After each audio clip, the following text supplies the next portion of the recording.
نحمده ونصلي على رسوله الكريم قال الله تبارك وتعالى في القرآن المجيد اعوذ بالله من الشيطان الرجيم بسم الله الرحمن الرحيم انما يخشى الله من عباده العلماء صدق اللہ العظیم. Integration of Islamic education and modern education, اس پر میں آپ حضرات کے سامنے کچھ باتیں پیش کروں. محترم بھائیو، چونکہ یہ ٹاپک اکیڈمک ہے اور پھر یہ کوئی واعظ یا تقریر کے ذریعے پورے باتیں بہتر انداز میں آ نہیں پائے گی، اس لیے میں نے ایک پاور پوائنٹ پریزنٹیشن بنانے کی کوشش کی. اسی کے ذریعے سے میں اپنی بات کو آپ حضرات کے سامنے پیش کرنے کی کوشش کروں گا. میں نے اپنے گفتگو کے حصوں کو اس طرح ترتیب دیا ہے. ایک یہ کہ تعلیم کا مطلب کیا ہے، اس کا مقصد کیا ہے، جدید تعلیم ماڈرن ایجوکیشن کا کیا مطلب ہے، اس کے مقاصد کیا ہے، اس کے خرابیاں کیا ہے، اور پھر انسانوں کے فلاح بہبودی کے لیے وہ کیوں ناکام ہو سکتا ہے. اس بات پر میں کچھ باتیں آپ کے سامنے پیش کروں گا. پھر اس کے بعد اسلام میں تعلیم کا مطلب کیا ہے، اسلام میں تعلیم کی اہمیت کیا ہے، اور اسلامی نظام تعلیم کیا ہے، اس کا انضمام، اس کا انٹیگریشن دور جدید کے تعلیم سے کیسے ہو سکتا ہے، اور اس میں مختلف سطحوں پر کیا رکاوٹیں ہیں، کیا مشکلات ہیں، اور پھر اس کو اس دنیا کے اندر کون سے ممالک میں اپنانے کی کوشش کی جا رہی ہے، اور وہ صحیح طریقے سے اپنایا جائے تو اس دنیا کے اندر کیا انقلابی فوائد ہم دیکھ سکتے ہیں. ان چیزوں کو میں آپ کے سامنے رکھنے کی کوشش کروں گا انشاءاللہ. سب سے پہلے میں آتا ہوں ایجوکیشن میننگ. تعلیم کا مطلب کیا ہے؟ ایجوکیشن یہ لفظ لاطینی لفظ سے لیا گیا ہے، ایجوکیٹم. اس کا مطلب ہے پڑھانا، تعلیم دینا، سکھانا. ایجوکیئر اس کا مطلب ہے پرورش کرنا، پالنا، تربیت دینا. یہ مطلب جو ہے آتا ہے. ماڈرن ایجوکیشن جدید تعلیم، اس کا مطلب ہے، تعلیم کا مطلب ہے کہ سیکھنے کے عمل کو سہولت بخش بنایا جائے. علم حاصل کرنا، فن سیکھنا، اقدار سیکھنا اور عادتیں اپنے اندر لانا، پیدا کرنا، تاکہ انسان اس متمدن دنیا کے اندر جینے کا قابل بن سکے. ایک مطلب ہے. ایک اور مطلب تعلیم کا، ایجوکیشن کا یہ ہے کہ فن سیکھے، علم سیکھے. یہ بھی تعلیم کا مطلب ہے. ایک موٹے انداز میں ہندوستان میں بھی تعلیم کا مطلب، تعلیم کا مقصد اس طرح بتایا گیا کہ 3 R's، 3 بار R لفظ آئے گا. رائٹ، ریڈ، رائٹ، ارتھمیٹک، یعنی پڑھنا. رائٹ لکھنا، ارتھمیٹک یعنی چھوٹے موٹے حسابات، جمع، تفریق، ضرب، تقسیم، چیزوں کو گننا، ٹوٹل کر سکنا. اتنی چیزیں اگر کسی کو ہے، کوئی لکھ سکتا، پڑھ سکتا، حساب کر سکتا تو ٹھیک ہے، وہ پڑھا لکھا ہے. تعلیم کا چھوٹا موٹا مقصد جو ہے وہ پورا کر لیا. لیکن پورے دنیا کے اندر غریب ممالک بھی ہے، کمزور لوگ بھی ہے، جہاں تک تعلیم کے وسائل نہیں ہیں. تو UN وہ ہے، یونائٹڈ نیشنز آرگنائزیشن، اس کے بہت سارے ڈپارٹمنٹس ہے. یونیسکو ایک ڈپارٹمنٹ ہے، ایک شاخ ہے، United Nations education, scientific and cultural organisation. یہ دنیا کے اندر تعلیم کے سلسلے میں کام کرتا ہے. اس کا ایک مقصد ہے، وہ یہ سمجھتا ہے کہ تعلیم حاصل کرنا ہر شخص کا انسانی حقوق ہے، ہیومن رائٹس ہے. جس طرح زندگی جینا، اس کو کھانا ملنا، اس کو علاج ملنا، وہ اگر قید ہو کر کہیں گیا تو عزت و اکرام کے ساتھ قید میں رہنا، اس کی بات سنانے کا اس کو موقع ملنا، کوئی سزا اس کو دینے سے پہلے، ہیومن رائٹس ہے. تو اس طرح تعلیم بھی ہیومن رائٹس ہے. پورے دنیا کے اندر تمام ممالک کے اندر بہتر قسم کے کوالٹی کی تعلیم دیا جانا چاہیے. یہ جو ہے یونیسکو کا کہنا ہے. اور یونیسکو یہ سمجھتا ہے کہ تعلیم ٹرانسفارم کرتا ہے انسانوں کی زندگیوں کو. اس دنیا کے اندر امن کے قیام کے لیے تعلیم جو ہے کام کر سکتی ہے. ایراڈیکیٹ پاورٹی، غربت کا خاتمہ تعلیم اور علم کے ذریعے سے ممکن ہے. اس طرح یونیسکو سمجھتا ہے، کہتا ہے. لیکن امن کا قیام اور غربت کا خاتمہ تو ہوتا ہوا دکھائی نہیں دے رہا ہے. ہم آگے چل کر دیکھتے ہیں کہ یونیسکو کے یہ مقاصد میں کیا یہ ادارہ کامیاب ہو پائے گا. دور جدید کے تعلیم کے مقاصد کے سلسلے میں ایک اور پہلو ہم کو یہ بھی دیکھنا چاہیے کہ اس دنیا کے اندر جمہوری ملکوں کے اندر 2 طرح کے لوگ رہتے ہیں. ایک وہ لوگ جو خدا کے وجود پر بھروسہ رکھتے ہیں کہ اللہ موجود ہے، انسانوں کی زندگیوں پر اس کی قدرت ہے. کچھ لوگ ایسے ہیں جو مانتے ہی نہیں کہ خدا ہے ہی نہیں. جمہوری ملک میں، سیکولر ملک میں ان کے عقیدے سے حکومت کو کچھ لینا دینا نہیں ہے. تو جو لوگ تعلیمی ادارے چلاتے ہیں اور ایسے ہی ذہنیت رکھتے ہیں جو یہ سمجھتے ہیں کہ خدا ہے ہی نہیں، تو ان کا تعلیم کے مقصد کے سلسلے میں رویہ یہ ہے کہ تعلیم کا مقصد یہ ہونا چاہیے کہ ایک آدمی لکھنا پڑھنا حساب کرنا جانے اور جو بھی پیشہ اس کو ملا اس پیشے کے اندر بہتر کارکردگی دکھائے اور پھر دوسرے انسانوں کے ساتھ ہم آہنگی پیدا کرے اور زیادہ سے زیادہ اچھا اس دنیا کے اندر کر سکنے کے قابل بنے. یہ تعلیم کا مقصد ہے. جو خدا پر یقین رکھتے ہیں وہ لوگ یہ کہتے ہیں کہ لکھنا پڑھنا حساب 3 آورز تو سیکھنا ہی ہے، لیکن اس کو صحیح اور غلط، اچھے اور برے کے درمیان تمیز کرنے کی صلاحیت پیدا ہونا چاہیے. اور پھر انسانوں کے اندر جو ڈس ایڈوانٹیجڈ لوگ ہیں، جو محروم لوگ ہیں، ان محروم لوگوں کے لیے بھی کچھ حصہ کرنے کی دھارمک بھاونا، دینداری، مذہبیت اس کے اندر آئے ہے. تعلیم کے ذریعے سے وہ آدمی انسان بنے. تو اس طرح کا بھی مقصد کچھ لوگ جو ہے اپنے اندر رکھتے ہیں. ایک یوٹیلیٹیرین، افادیت والا پہلو، فائدہ ہونا. تعلیم سے فائدہ کیا ہے؟ تعلیم کا فائدہ یہ ہے کہ ہم سب کہتے ہیں کہ سیلف ڈیپینڈنٹ بنے، اپنے پیروں پہ وہ کھڑ سکنا، بھائی اپنے بیوی بچوں کو روزی روٹی کا انتظام کر سکنا، اپنا گھر بار سنبھال سکنا، 2 ٹائم کی روٹی لا سکنا، اپنے پیروں پر کھڑنا، بریڈ اینڈ بٹر، روزی روٹی.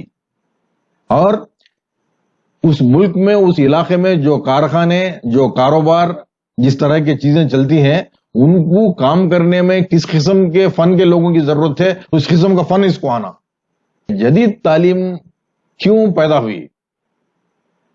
اور یہاں پر ہندوستان میں مغلوں کے زمانے میں مکتبے، مدرسے، اور پھر اس سے پہلے قدیم زمانے میں گروکلاس تھے، یہاں پر جو ہے تعلیم ہوا کرتی تھی.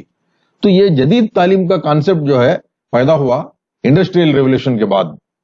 بڑے بڑے کارخانے بنے، کارخانوں کے اندر کام کرنے والے لوگ، مشینسٹ، مشین چلانے والا، ویلڈر، میکینک، آئل مین، فٹر، ٹرنر، اس طرح کے پیشے لوگ جو ہے سیکھنے لگے. وہاں حساب کتاب کرنے کے لیے کتنے لوگ کام کر رہے ہیں، ان کا جو ہے جاب کارڈ مینٹین کرنا، سیلریز بنانا، اکاؤنٹس مینٹین کرنا، امپورٹ ایکسپورٹ کا کام کرنا. تو یہ جب سے فیکٹریز شروع ہوئے تو اس طرح لوگ جو ہے گاؤں سے شہروں کی طرف آنے لگے اور جدید تعلیم کی ضرورت جو ہے وہاں پر پیش آئی. ایک دوسری جدید تعلیم کی ضرورت اس وقت پیش آئی جبکہ سامراجیت شروع ہوئی. انگریز لوگ اسپین سے اور پورتگیز سے اور بہت سارے ممالک سے، فرانس سے، ایشیا میں، افریقہ میں جب آ کر اپنے کالونیز کا قیام کیا، جیسا ہندوستان میں بھی انگریزوں کی کالونی تھی، فرانس کے لوگوں کی کالونی تھی، تو یہاں کام و کاج کے لیے، یہاں آفس چلانے کے لیے، یہاں اسکول چلانے کے لیے یہ ممکن نہیں تھا کہ پورے کے پورے لوگ انگریز یہاں آئے اور اپنا کام انجام دے. ضرورت اس بات کی تھی کہ یہاں کے مقامی لوگوں کو بھی وہ کام و کاج سنبھالنے کے قابل بنایا جائے. جسم تو اس کا ہندوستانی، لیکن اس کا دماغ انگلینڈ کا. وائٹ کالر جاب کرنے کے لیے، ان کے آفسوں میں کام کرنے کے لیے جدید تعلیم کی ضرورت پڑی. تو یہاں جو ہے اس قسم کی تعلیم حاصل کرنے کے شوقین حضرات جدید تعلیم حاصل کرنے کے لیے آئے.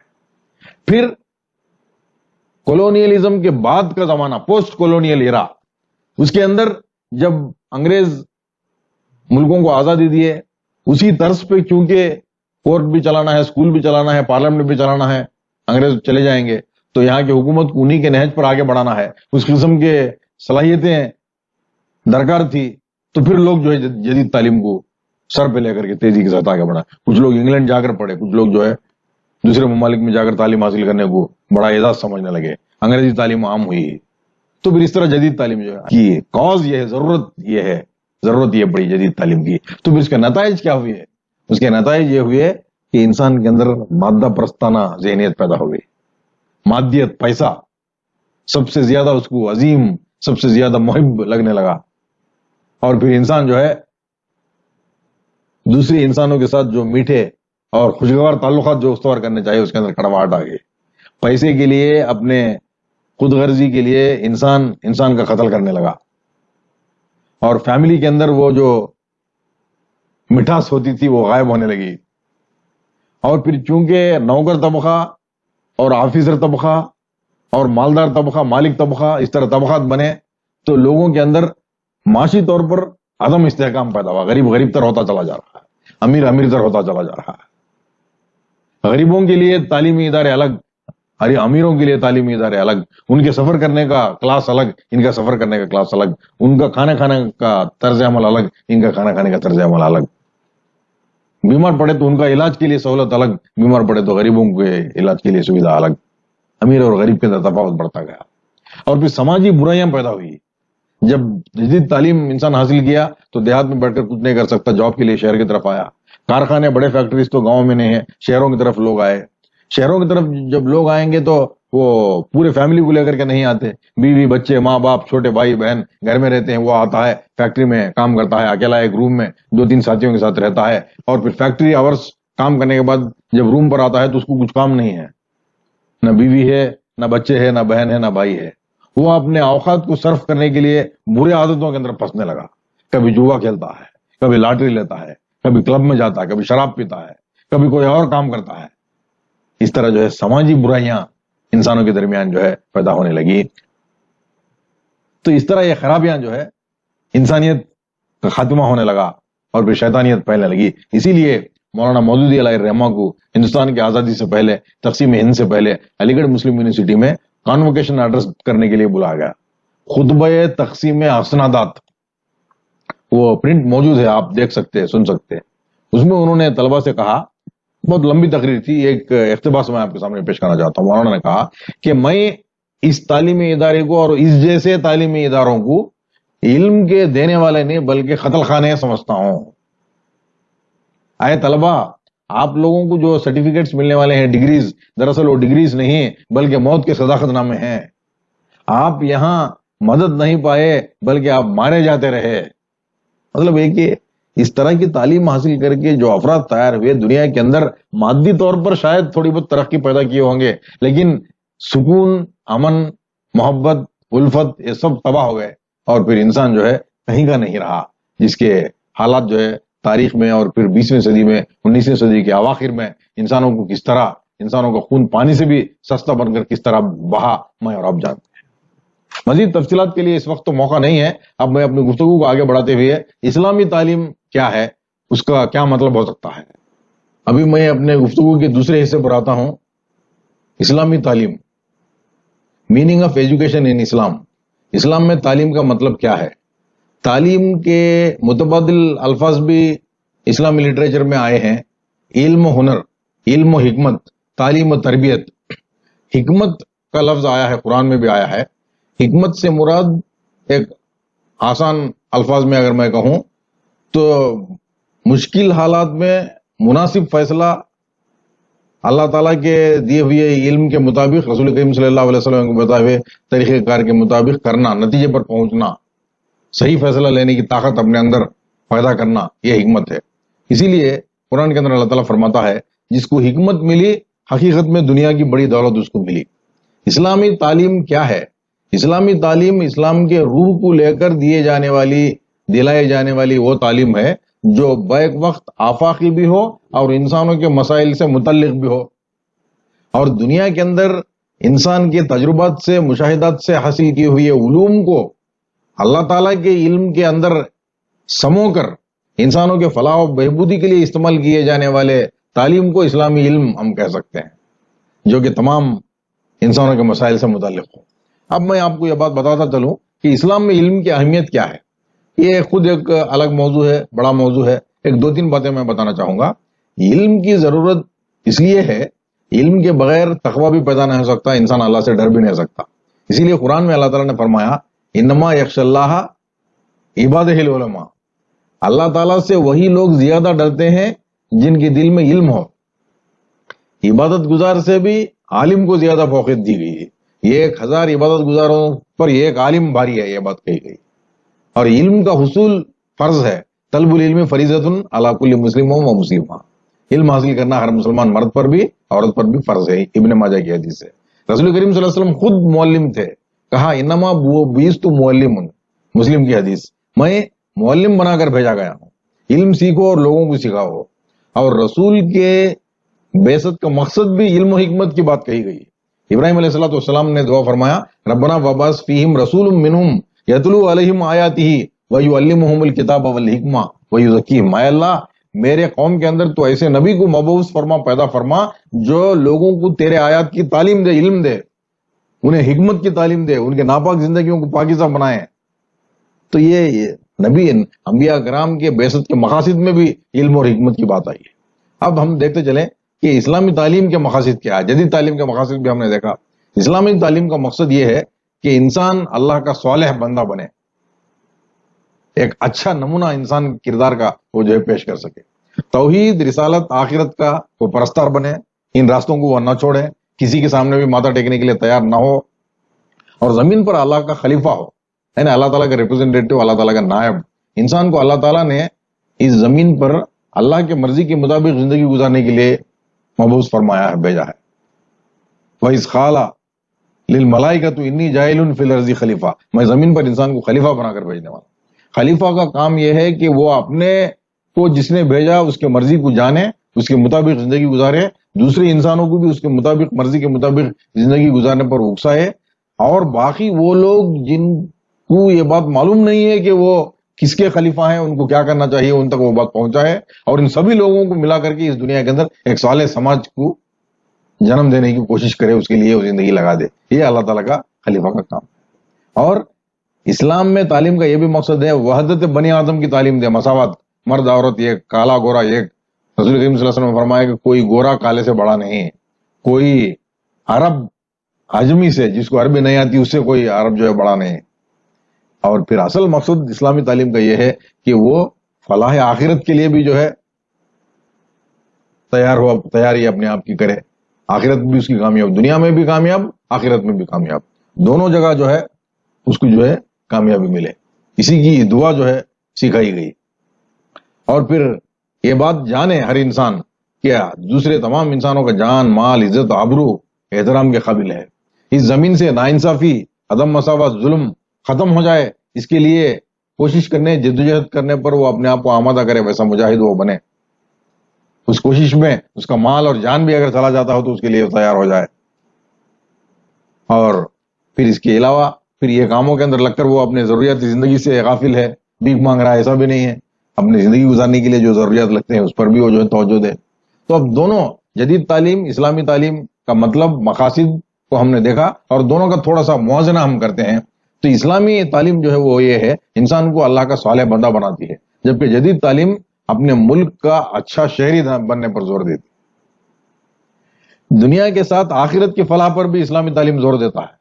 ربنا آتنا فی الدنیا حسنتوں اور فی الآخرۃ حسنتوں، مجھے دنیا کی بھی بھلائی دے، آخرت کی بھی بھلائی دے۔ جبکہ جدید تعلیم پیشہ وارانہ مہارت، ایکسلنس ان پروفیشن، یہ بات جو ہے کرتا ہے۔ اور پھر اخلاقی تعلیم پر اسلام جو ہے زور دیتا ہے، مکارم اخلاق کی تعلیم دینے کے لیے رسول کریم صلی اللہ علیہ وسلم آئے ہیں۔ اور پھر دنیاوی تعلیم، جس کو آپ جدید تعلیم کہیں گے، وہ مادہ پرستانہ رجحان، پیسہ جس کے پاس زیادہ ہے وہ زیادہ اکرام کا قابل بنا جائے گا۔ اور اللہ کے دین سے وفاداری کرنے کے جذبے کو اسلامی تعلیم جو ہے فروغ دیتا ہے، جبکہ ملک سے محبت، قوم سے محبت کی بات جدید تعلیم کرتا ہے۔ اجتماعی محاسن کی اہمیت اسلامی تعلیم میں ہے، اور انفرادی ترقی اور انفرادی طور پر اپنے آپ کو کامیابی کی سیڑھی پر چڑھانے کی بات جدید تعلیم سے انسان جو سیکھتا ہے۔ تو اب اپنے گفتگو کا تیسرا حصہ، انٹیگریٹڈ اسلامک ایجوکیشن، اسلامی تعلیم اور جدید تعلیم کا سنگم، انضمام۔ تو اس پر ہم کیا کہیں، وہ کس طرح ہوتا ہے، اس کا مطلب کیا ہے، اس کا روپ ریکھ کیسا ہوتا ہے، تو یہ ہم دیکھیں۔ Basically Islamic education must be holistic, یہ مکمل ہو، اس کے اندر جو ہے دنیاوی تعلیم اور دینی تعلیم کی کوئی تفریق نہ ہو۔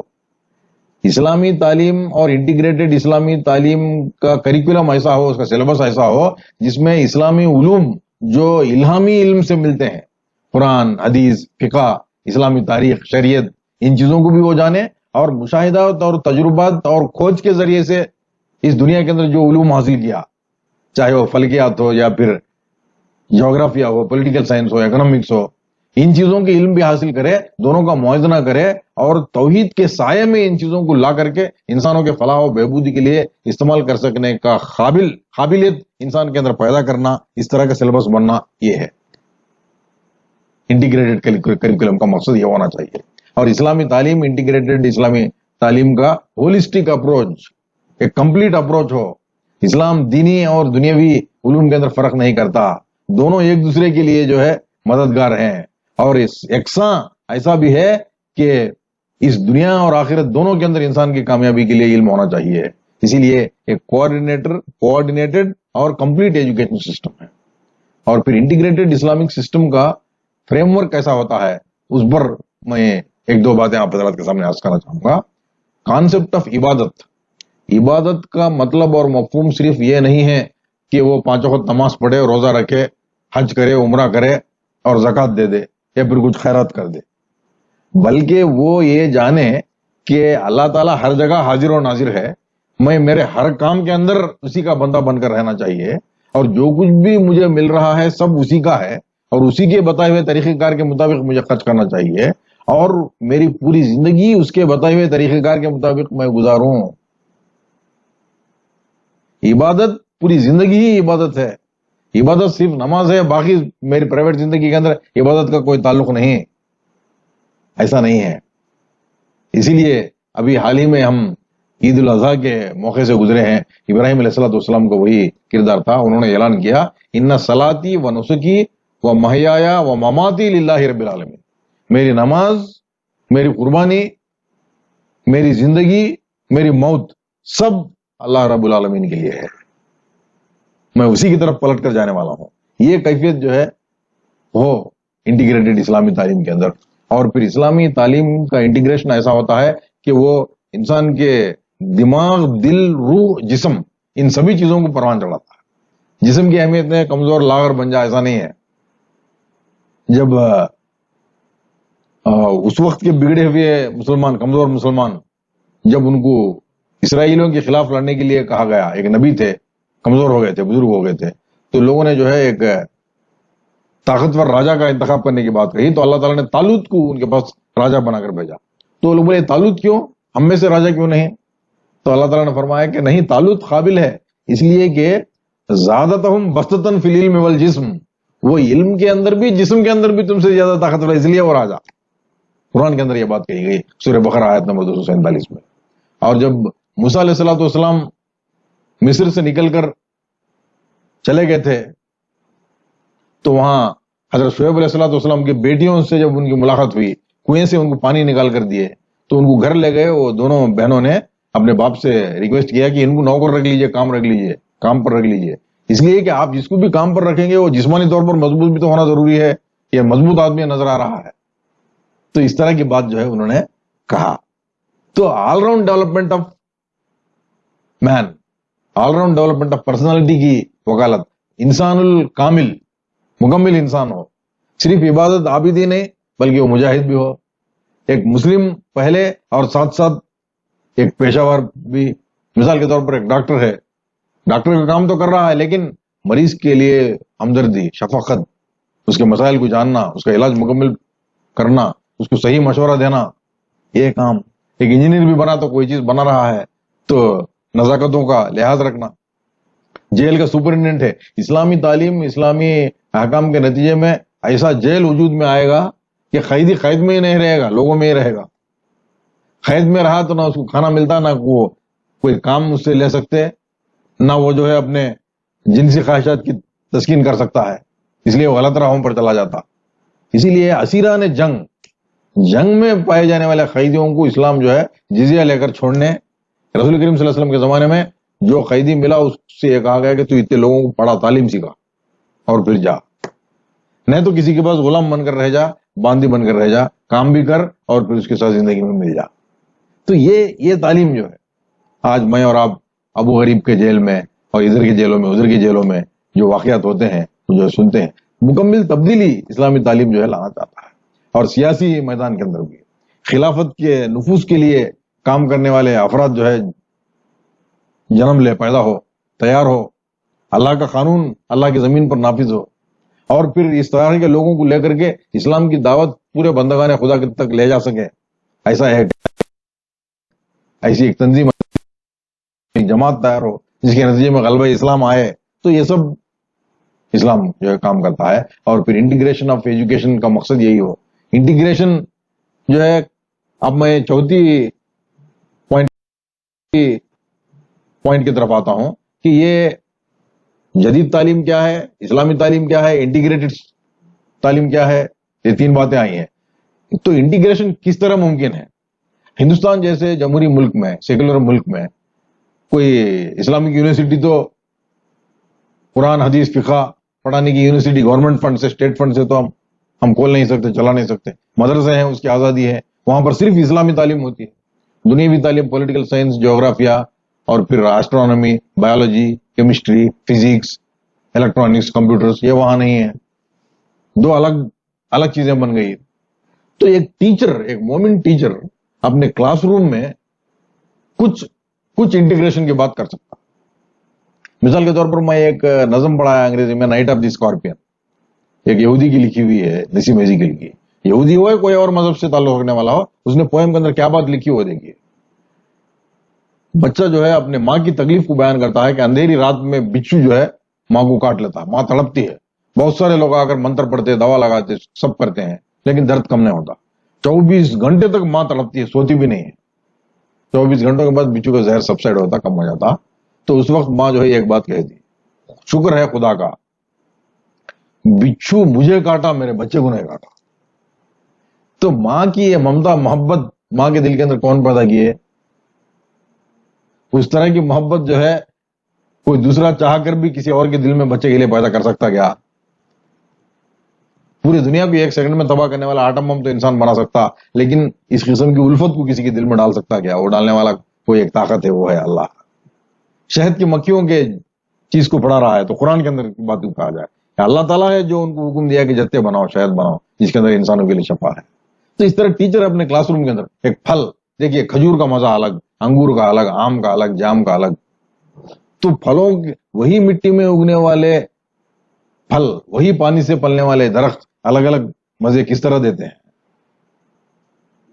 تو یہ قدرت کا کمال ہے. زمین یا آسمان اور پھر چیزوں کے خواص, لکڑی سے بنا ہوا بوٹ, سٹیمر, کشتی, آپ پانی میں چھوڑیے تیرے گا. اسی کو اگر لوہے سے آپ بنائیں گے تو ڈوب جائے گا. تو اس طرح چیزوں کے اندر خاص کس نے پیدا کیا؟ وہ جو ہے صفات کون ڈالے؟ اس تمام قدرت کا ایک مالک اگر نہ ہو تو دنیا یوں ہی کیسے وجود میں آئے گی؟ تو ایک ٹیچر اپنے طور پر کام کر سکتا ہے, ایک ادارہ بھی اپنے طور پر کام کر سکتا ہے, جو کہ ہندوستان کے اندر بھی اور دوسرے ممالک کے اندر بھی ہم اداروں کو دیکھتے ہیں. اسلامیہ اسکول حیدرآباد میں, یعقوب پورہ میں ہے, اور پھر ہدایہ اسکول, اس کے اندر کیا کرتے ہیں, بچوں کو کچھ سورہ یاد دلا دیتے ہیں, کچھ حدیثیں یاد دلا دیتے ہیں, ایک لیکچر اسلامی لیکچر رکھتے ہیں. مہاراشٹر میں بھی گورنمنٹ کے گرانٹ سے چلنے والے اردو میڈیم اسکول ہو یا کوئی اور میڈیم کا اسکول ہو, تو اس اسکول میں پڑھنے والے طلبہ کے ماں باپ والدین اگر ریکویسٹ کرے, حکومت کے خزانے کے اوپر بار آئے بنا اسکول اپنے طور پر یا ماں باپ اپنے طور پر خرچہ بیر کرے, تو ان کی ملت کی مذہب کی تعلیم جو ہے ایک لیکچر, ایک پیریڈ جو رکھا جا سکتا ہے. تو اس بات کی سہولت ہے. اسلامیات کو جو پڑھاتے ہیں, حفظ پڑھاتے ہیں, دینیات, بچوں کو ڈریس کوڈ مل جاتا, کچھ نظمیں سیکھ لیتے, کچھ آیات سیکھ لیتے. تو یہ انسٹیٹیوشن کر سکتا ہے. اس کی مثال جو ہے ایک, میں حیدرآباد کا ایک فوٹو جو ہے لایا ہوں. تو دیکھیے اس طرح کے اسکولوں کا اسسمنٹ ہم کرتے ہیں 1 منٹ میں, 2 منٹ میں, اس طرح کے اداروں کا فائدہ کیا ہے اور ان کے لمیٹیشنز کیا ہیں. فائدہ یہ ہے کہ کم سے کم کچھ دینی روپ ریکھا تو بچوں کو مل جائے گی, کچھ بچوں کی دلوں میں, دماغ میں دین کے لیے ایک جگہ پیدا ہوگی, پورے بچوں کے لیے نہیں تو کم سے کم ایک 20% بچوں کے لیے, اور تن بھر لباس پہننے کی عادت جو ہے بچوں کو پڑے گی, اور پھر کچھ چیزیں ازبر یاد کریں گے, کلمہ یاد کریں گے, صورتیں یاد کریں گے, کچھ آیات کا ترجمہ یاد کریں گے, کچھ احادیث یاد کریں گے, اور پھر بیسک سیکھیں گے وہ لوگ. اس طرح کے اسکولیں ہیں. اورنگ آباد میں اقرا اسکول ہے.